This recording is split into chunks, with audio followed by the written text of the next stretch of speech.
هي الحلقات تحفظني بآيات من القرآن، هي الحلقات تملأني بحب المصطفى العدنان، هي الحلقات تحفظني بآيات من القرآن، هي الحلقات تملأني بحب المصطفى العدنان، وأخلص نيتي دوما لرب واحد ديان بروح ملؤها طهر.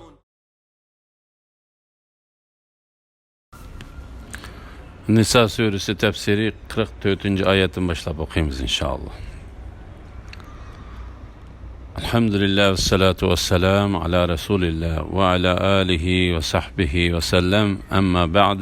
Esselamu aleyküm ve rahmetullahi ve berekatuhu. Tövende dehtanlığa İbn Kesir rahimahullah'ın Kur'an-ı Kerim tefsiri Uygurca tercümesi Nisa suresi 44. ayetinden başlayıp okuyayım inşallah. Ba'de a'udhu billahi mineşşeytanirracim. Ey Muhammed sallallahu aleyhi ve sellem, kitaptın yani Tevrat'ın nesibi verilgen kişiler yani Yahudi mollalarının gumrahlıkını setip alganlıkını ve sizlerning doğru yoldan izlişinlarni halaydiganlıkını görmedin mi? Allah sizlerning düşmanlaringlarni obdan biladi. Allah sizlarni saqlashga yetarlikdir ve sizlarga medetkor bo'lishga yetarlikdir. Yani sizlarni Yahudilarning mekridan saqlashga Allah kifoyadir. Yahudilarning ichida kitobning, yani Tevratning so'zlarini o'zgartib o'tadiganlarmi bor. Ular biz so'zingni angladik, amringga bo'ysunmadik,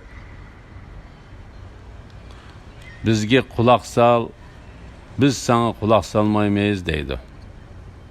Dinga ta'na qilish yuzidan ra'ina degan so'zni tillarini egri qilib aytadi.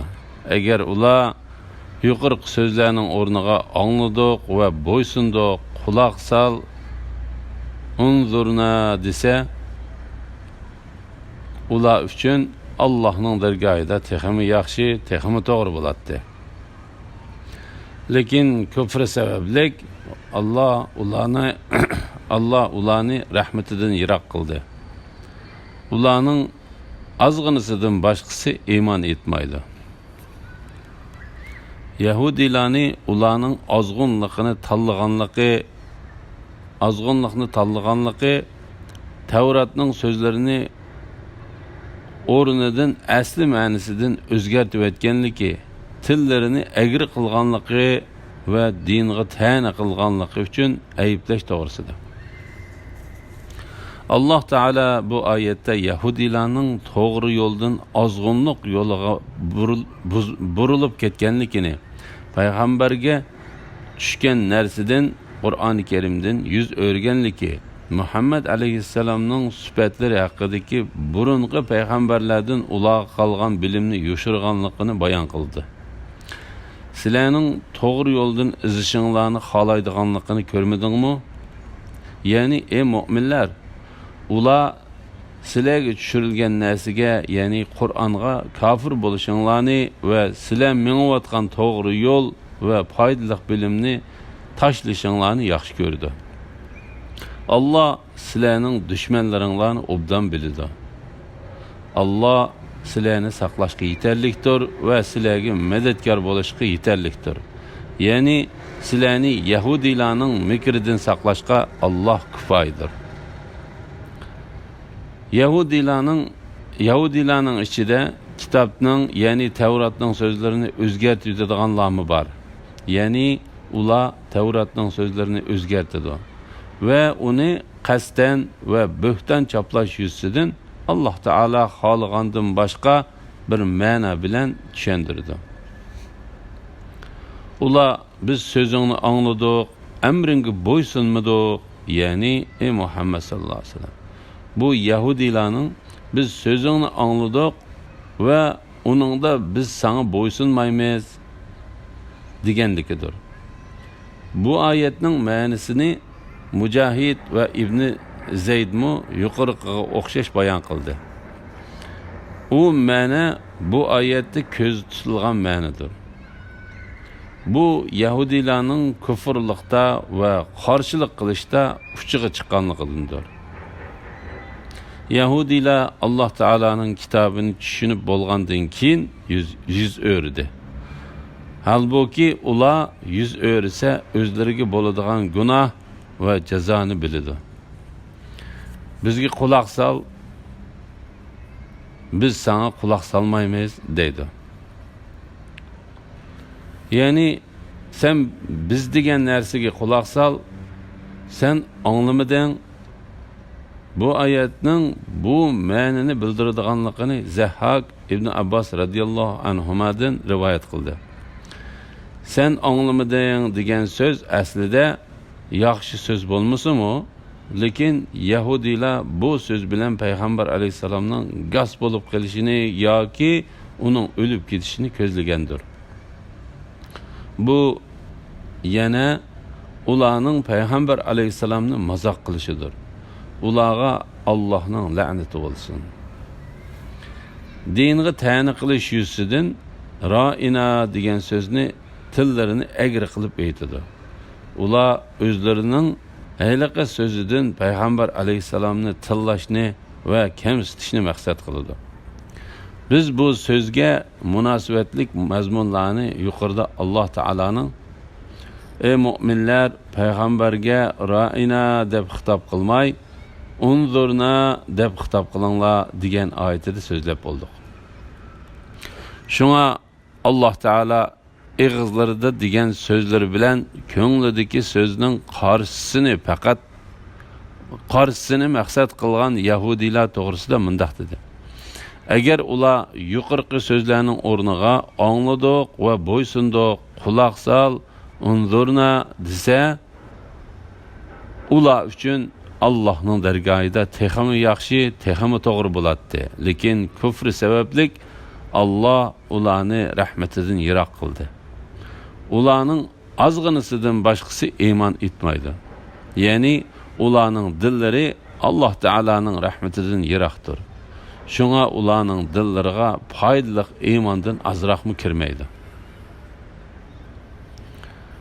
Ey kitob berilganlar, ya'ni Yahudilar, biz nurg'un yuzlarni o'zgartib orqasiga qilib qo'yishimizdan, ya'ni yuzidagi burun, ko'z, qosh qatorliq sezgi a'zolarini o'z joylaridan yo'q qilib etib, ularni orq tarafga paydo qilib qo'yishimizdan, suratlarni baddal qilishimizdan, suratlarni mubaddal qilishimizdan ilgari yoki ularga shanba kunining hurmatini saqlamaganlarga la'nat qilgandek la'nat qilishimizdan ilgari o'zinglardagi kitobni, ya'ni Tavratni tasdiq qildigan biz nozil qilgan kitobga, ya'ni Qur'on iymon keltiringlar.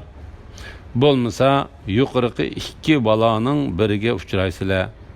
Allohning hukmi ijro qilinadi. Ya'ni Alloh biror ishga amr qilsa, u ish cho'qim bo'lmay qolmaydi. Alloh haqiqatan Allohga shirik keltirish gunohini mag'firat qilmaydi. Xohlagan odamning uningdan boshqa gunohini mag'firat qiladi. Kimki Allohga shirik keltirdi ekan, cho'ng gunoh qilgan bo'ladi. Yahudilarni tahdid bilan iymonga chaqirish to'g'risida Alloh taolo ahli kitobni bandisi va payg'ambar bo'lgan Muhammad sallallohu alayhi va sallamga tushirilgan ahli kitobning qo'llaridagi xo'sh bishoratni rostga chiqarib kelgan buyuk kitobiga ishonishga buyurgan va ularning shundoq qilishi uchun ularga tahdid solgan holatda mundaq deydi. Biz nurg'un yuzlarni o'zgartib orqasiga qilib qo'yishimizdan, ya'ni yuzdagi burun, ko'z, qosh qatorliq sezgi a'zolarini o'z joylaridan yo'q qilib etib, ularni orqa tarafga paydo qilib qo'yishimizdan, suratlarini mubaddal qilishimizdan ilgari bu oyatning ma'nosi haqida Avfi ibn Abbas radhiyallohu anhumaning mundaq deganligini rivoyat qildi. ahli kitoblar qarg'u qilinadi. Arqisiga qilib qo'yishimizdan, ya'ni biz ularning yuzlarini ularning gadan tarafiga qilamiz. Ondan ular bo'yinlarini arqisiga qaratgan holatda mangdi va biz ularning ikki ko'zini ularning gadiniga qilamiz. Qatada va Atiya Avfimu bu oyatning ma'nosini yuqoriga o'xshash bayon qildi. Bu ularga berilgan eng og'ir jazodir. U Alloh taolaning ularning haqdan yuz o'rib nahaqqa qaytganligi va ochiq pakta bo'lgan to'g'ri yo'ldan ozg'inlik yo'lga qaytib, shu yo'lda bo'yinlari orqalariga to'lg'angan holda mengayotgan va yugurayotganligiga keltirgan o'xshatishidir. Ba'zi olimlar bu xil o'xshatishni Alloh taolaning tuvandagi oyatlarida bor dedi.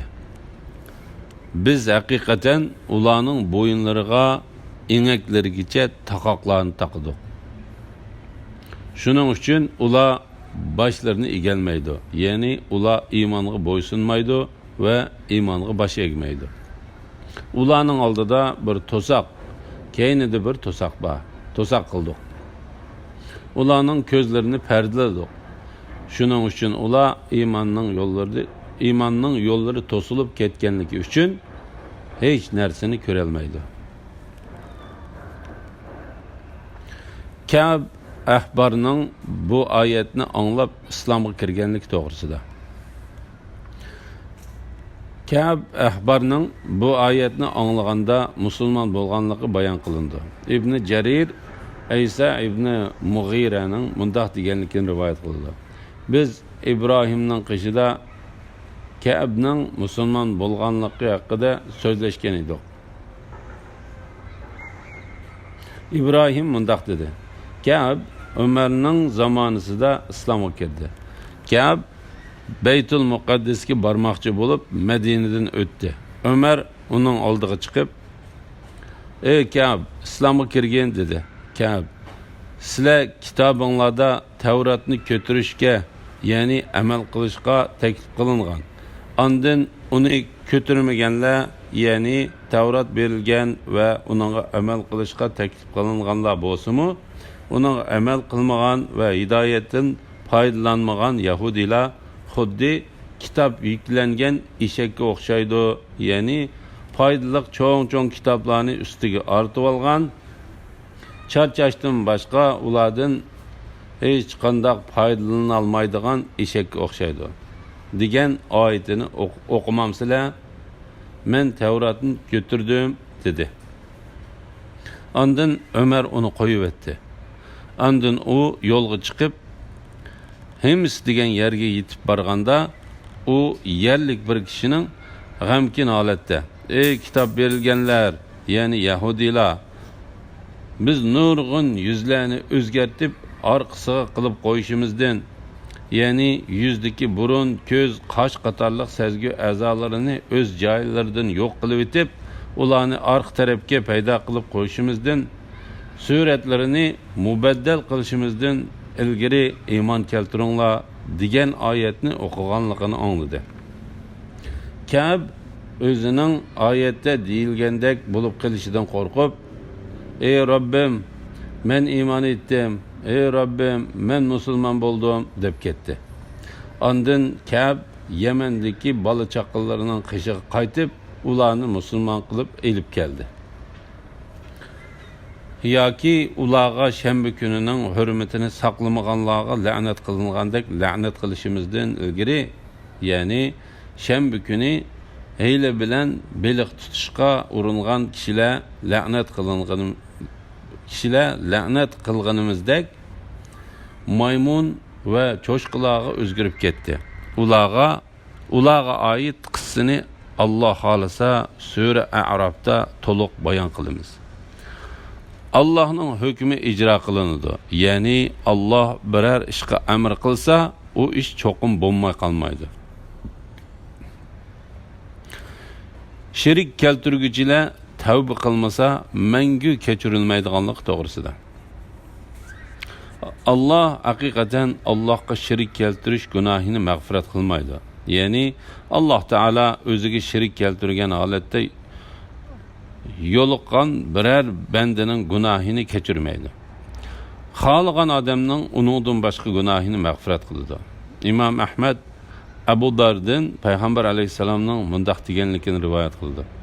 Sheksiz Alloh taolo mundaq deydi: "Ey bandam, sen bana ibadet qilmading va lekin rahmatimni umid qilding. Şunu men hakikaten sendeki bağ günahını keçirip ettim. Ey bendem, sen bana şirik keltirmey, zimin toşqıça hatalık bilen uçraşsan mı? Men sana zimin toşqışı keçirim bilen uçrışıman." İmam Ahmad Abu Dar'nın mundaq deganligini rivoyat qildi. Men Payg'ambar alayhissalomdan qishiga keldim. Payg'ambar alayhissalom mundaq dedi: "Bir banda faqat la ilaha illalloh, ya'ni Alloh taoladan boshqa ibodatga loyiq hech zot yo'q degan so'zni aytib, ondan shu aqidada o'lgan bo'lsa, jannatga kiradi. Men u fahisha qilsimi va o'g'irlik qilsimi kiramdi dedim." Payg'ambar alayhissalom: "U fahish qilsimi va o'g'irlik qilsimi kirdi" dedi. Men "U fahish qilsimi va o'g'irlik qilsimi kiramdi" dedim. Payg'ambar alayhissalom: "Agar u fahisha va o'g'irlik qilsimi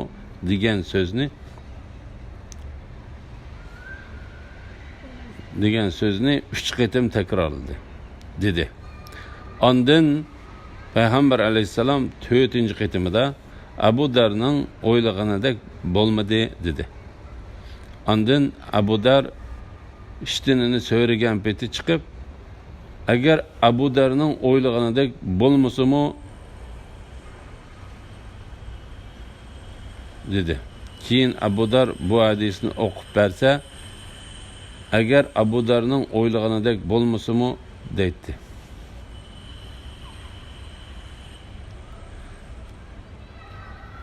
Bazzar İbn Ömer'nin mundaq deganligini rivoyat qildi. Biz Payg'ambar alayhissalomdan Allah hakikaten Allohga shirik keltirish gunohini mag'firat qilmaydi, xohlagan odamning uningdan boshqa gunohini mag'firat qildi degan bu oyat va men shafaatimni qiyomat kunidagi ummatimning ichidagi eng cho'ng gunoh ilgari uchun kechiktirilib qo'ydim. Men shafaatimni qiyomat kunidagi ummatimning ichidagi eng cho'ng gunoh egilari uchun kechiktirib qo'ydim deganligini anglamag'uchilik biz cho'ng gunoh egilari gunohlarining kechirim bo'lishini tilashdan to'xtab turgan edik. Kimiki Allohga shirik keltiradigan cho'ng gunoh qilgan bo'ladi. Alloh taolo bu vaqtda mundaq deydi: "Shirik keltirish haqiqatan zo'r gunohdir." İmam Buxoriy va Muslim rivoyat qilgan hadisda Ibn Mas'ud radhiyallohu anhuning mundaq deganligi rivoyat qilindi. Ibn Mas'ud radhiyallohu anhu men Payg'ambar alayhissalomdan: "Ey Allohning payg'ambari, eng cho'ng gunoh qaysi?" deb so'radim. Payg'ambar alayhissalom: "U gunoh seni yaratgan Allohga bir narsani shirik keltirganliging" dedi. Elhamdülillah, Allah şükürler olsun. Yukarıda Sure Nisa tefsirinden 48. ayetçi anıldığınla ahirini keyin qitimli o'qishimizda davomlashtiramiz inşallah. Assalamu alaykum ve rahmetullahi ve berekatuhu.